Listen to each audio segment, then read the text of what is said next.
오늘 본문에 보면은 베드로와 요한이 공회에서 풀려났습니다. 풀려나자마자 곧바로 어디로 갔냐면 동료들에게 갔어요.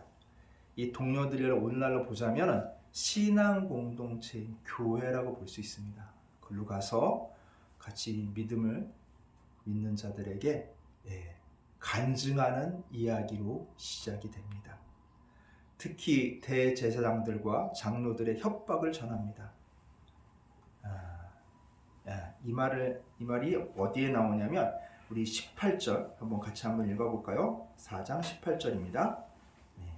그들을 불러 경고하여 도무지 예수의 이름으로 말하지도 말고 가르치지도 말라 하니. 아멘.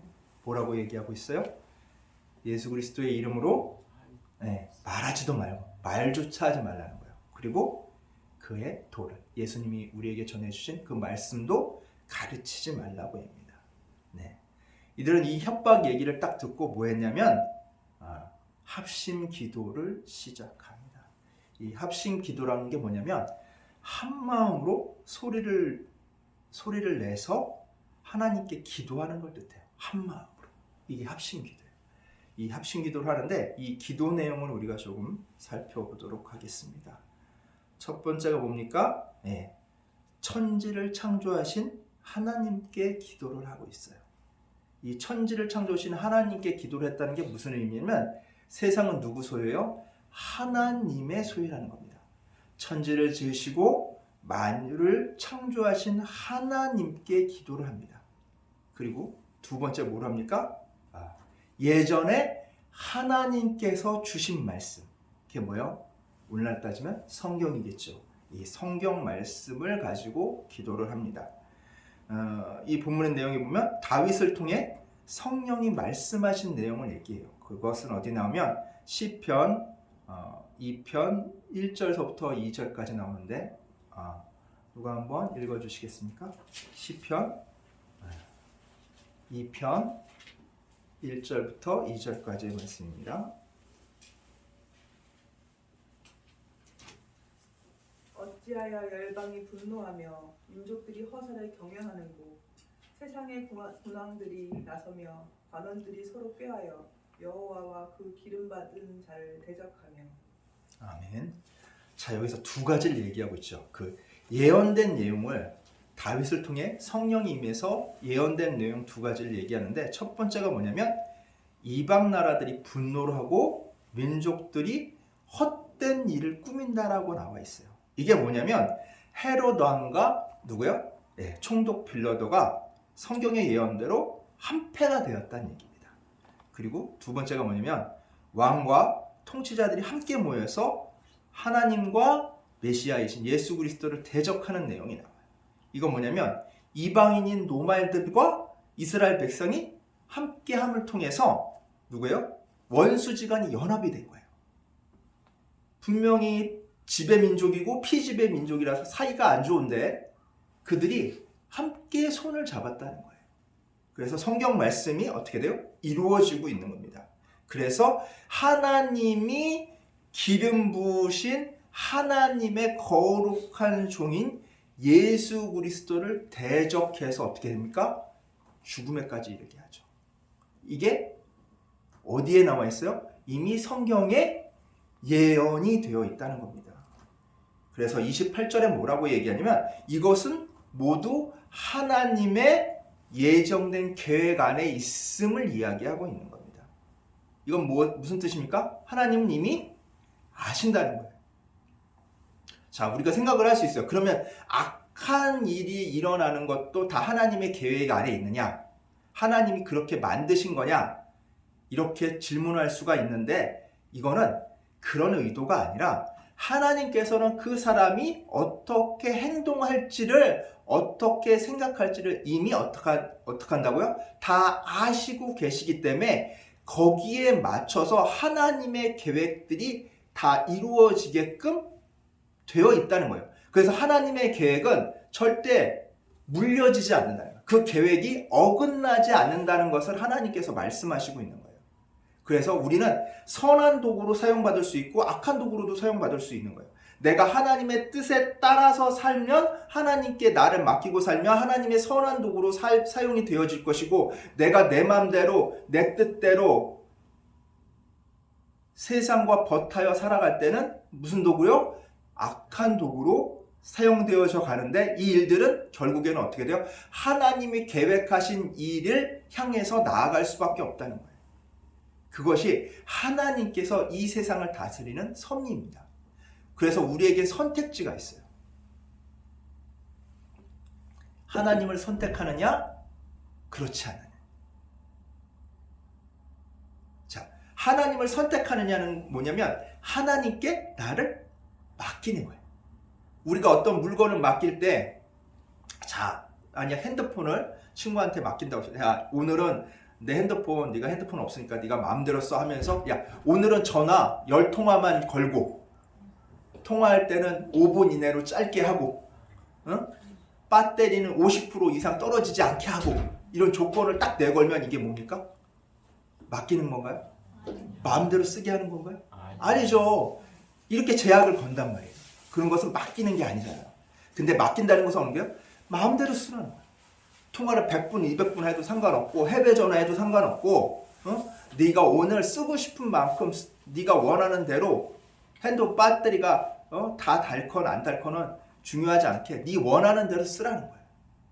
근데 우리의 삶은 어떻습니까? 내가 하나님께 나를 맡긴다, 믿는다고 하면서 마치 핸드폰을 빌려주고 그 핸드폰에 제약 거는 거랑 똑같은 거예요.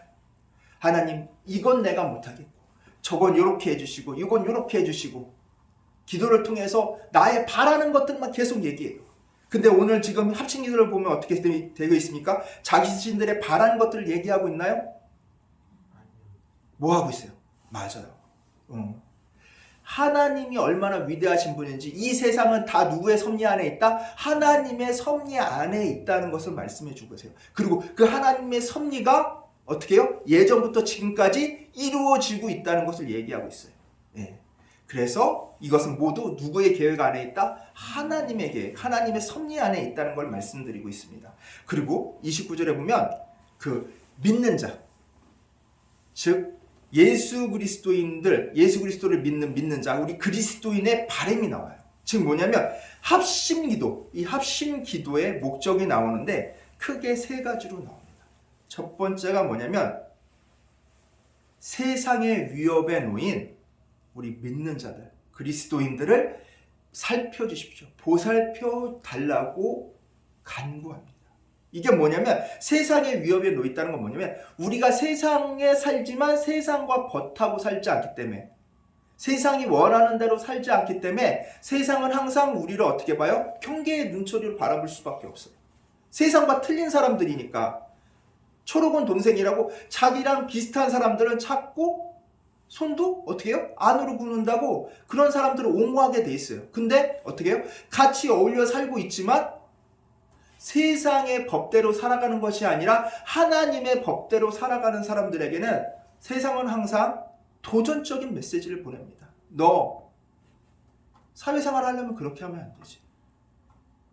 응?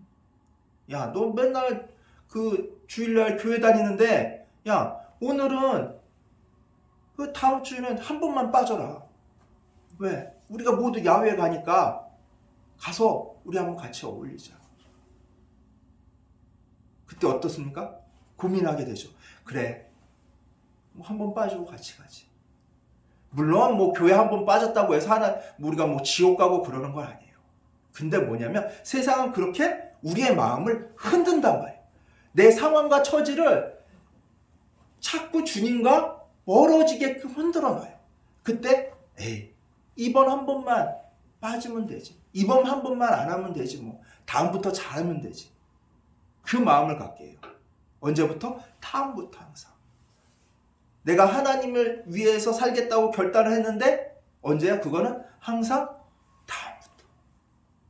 내가 하나님께 맡긴다고 했는데 그건 언제부터요? 항상 다음부터. 지금 당장 주님의 뜻대로 살아가는 삶이 아니라 항상 이번만은 내 뜻대로 살고 다음부터는 주님 뜻대로. 그건 뭐예요? 영원히 주님 뜻대로 살지 못하는 거예요. 그렇듯 세상은 우리한테 유혹을 한단 말이에요. 우리한테 위협을 가한단 말이에요. 그때 어떻게 해야 돼? 우리는 여기 나온 것처럼 기도를 해야 되는 거예요. 보살펴 달라고. 그리고 두 번째 있습니다. 주님의 종들이 담대하게 하나님 말씀을 전할 수 있게 해달라고. 자, 놀라운 이 합심기도에 놀라운 게 무엇입니까? 자신들이 원하는 바를 얘기하는 것이 아니라 뭘 하게 해달라고요? 주님의 종들이 담대하게 하나님의 말씀을 잘 전할 수 있게 해달라는 거예요.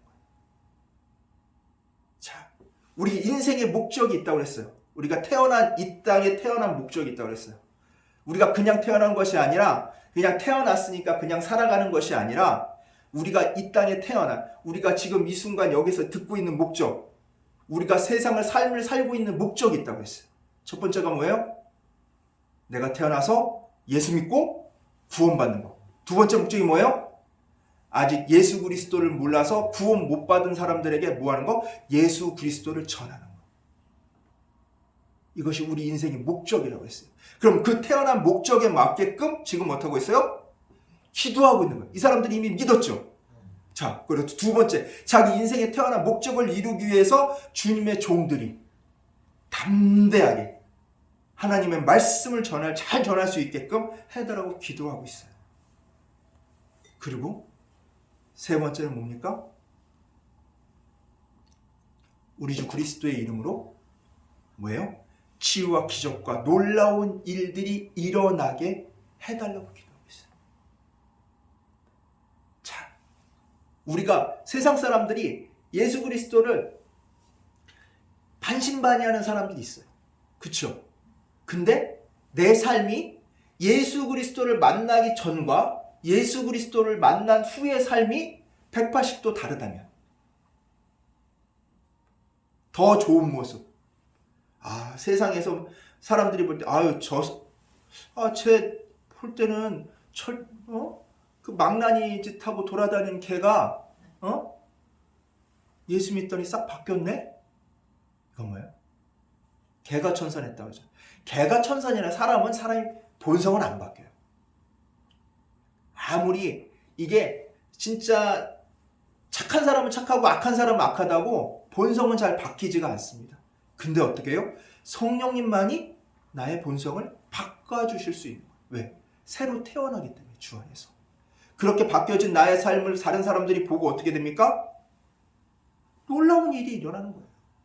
그리고 또 어떻습니까? 기적적인 치유도 일어나고 그리고 기적도 일어남을 통해서 예수 그리스도가 그냥 관념적인 그런 것들이 아니라 뭐예요?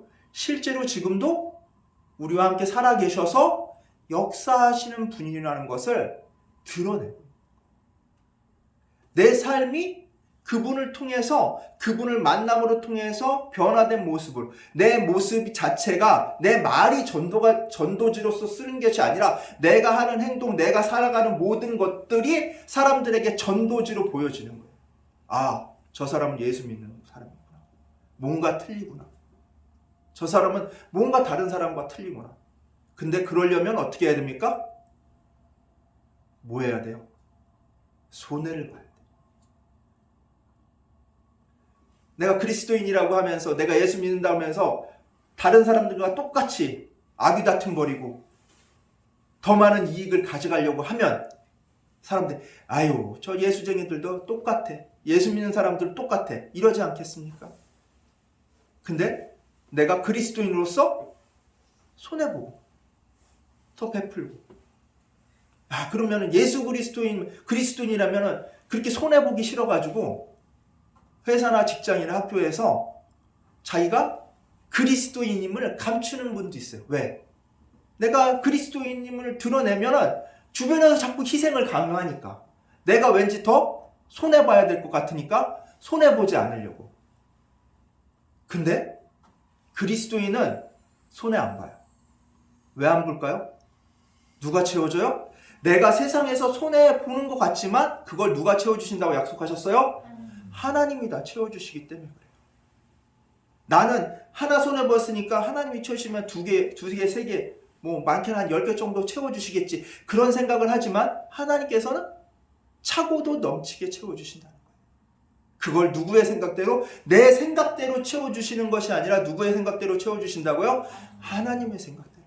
나보다 생각이 더 높으신 분, 나보다 더 많이 아시는 분이 나를 채워주시기 때문에 뭐예요? 내게 부족함이 없다고 고백할 수가 있는 거예요. 내가 세상에서 바라고 원하고 그런 것들, 내가 나한테 좋겠다고 하는 것들을 내가 생각해서 나한테 좋겠다고 하는 것을 채우는 것이 아니라 하나님이 보시기에 나에게 좋은 것을 채워주시기 때문에 내가 볼 때는 내가 원하는 것이 안 이루어지면 아유, 하나님 믿어도 뭐 별반 다른 게 없네? 이렇게 생각할 수 있어요. 그러나 그게 아니라는 거예요. 하나님께서는 어떻게 돼요? 나보다 더 많이 아시는 분이고 나보다 더 뛰어나시는 분이기 때문에 나에게 필요한 것을 누구보다 더 잘 알아요? 나보다 나를 더 잘 알아요. 나보다 나를 더 잘 아시는 분이 나를 위해서 일하신다는 거예요.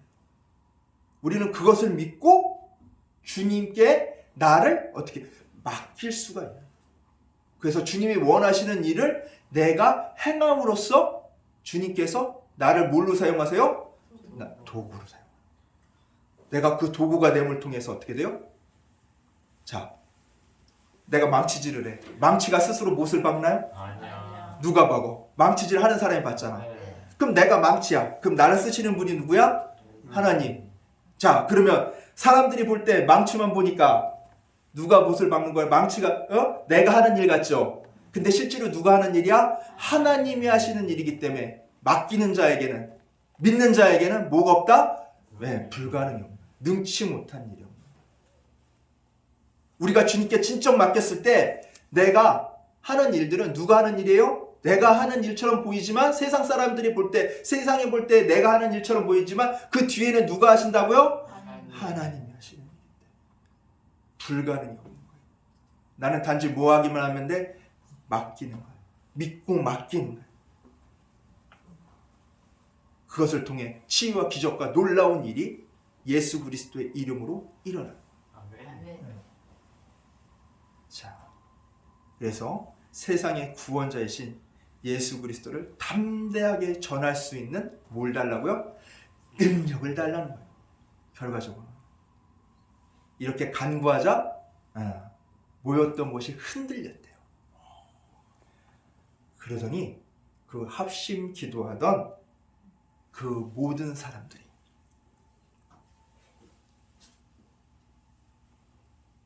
성령으로 충만해졌답니다. 자, 성령 충만 막 원하는 바잖아요. 우리가 기도하면서 성령 충만 받기를 원하잖아요. 근데 여기 비결이 있네. 자, 어떻게 하면 된다고? 세상의 구원자이신 우리 예수 그리스도를 담대히 전할 수 있는 능력을 간구할 때 뭐가 온다고요? 성령 충만이 온대요. 그래서 뭐 했습니까? 하나님의 말씀을 담대하고 힘차게 전했다고 오늘 성령에서 31절에 말씀하고 있습니다. 우리 항상 성령 충만을 꿈꿔요. 성령을 받고 싶어요. 뭔가 성령을 받고 뭔가 거대한 뭔가 그 이루지 못하는 어떠한 미지의 능력을 갖기를 원해요. 근데 오늘 이 성령 충만에서 주시는 능력은 뭐예요? 예수 그리스도를 담대히 전할 수 있는 능력이에요. 이게 성령 충만에서 받는 능력이에요.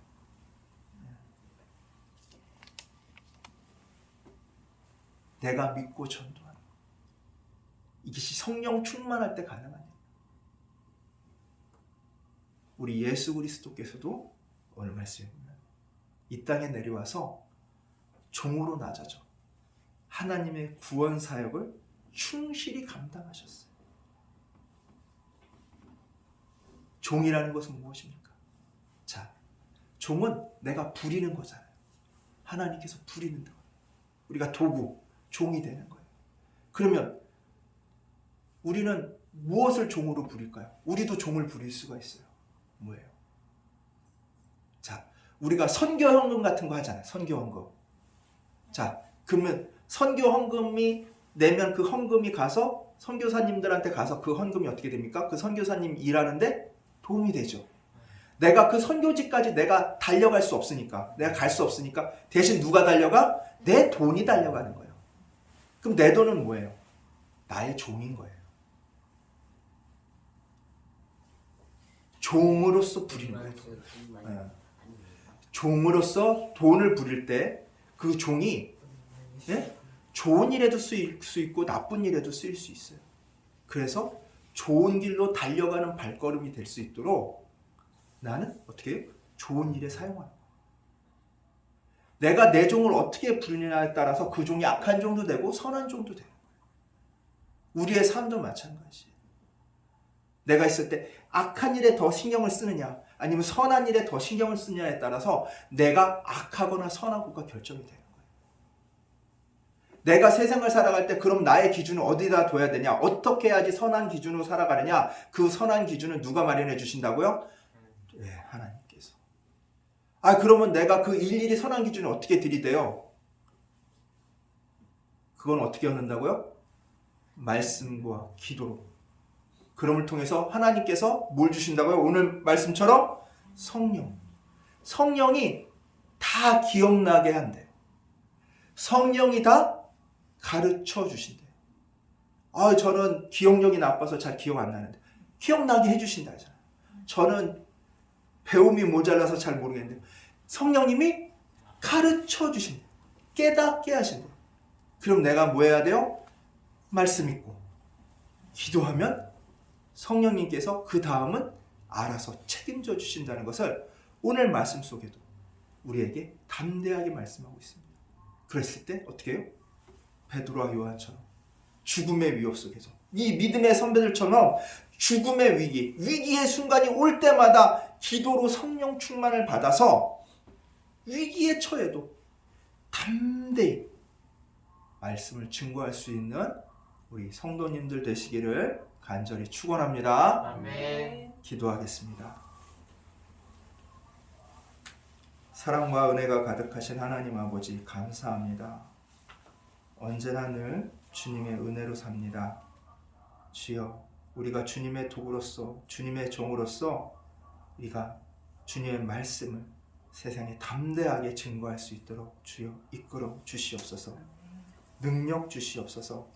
성령 충만하게 하여 주시옵소서. 그래요 힘차고 담대하게 말씀 전하는 저희들 될 수 있도록 주여 이끌어 주시옵소서. 예수님의 이름으로 기도드리옵나이다. 아멘.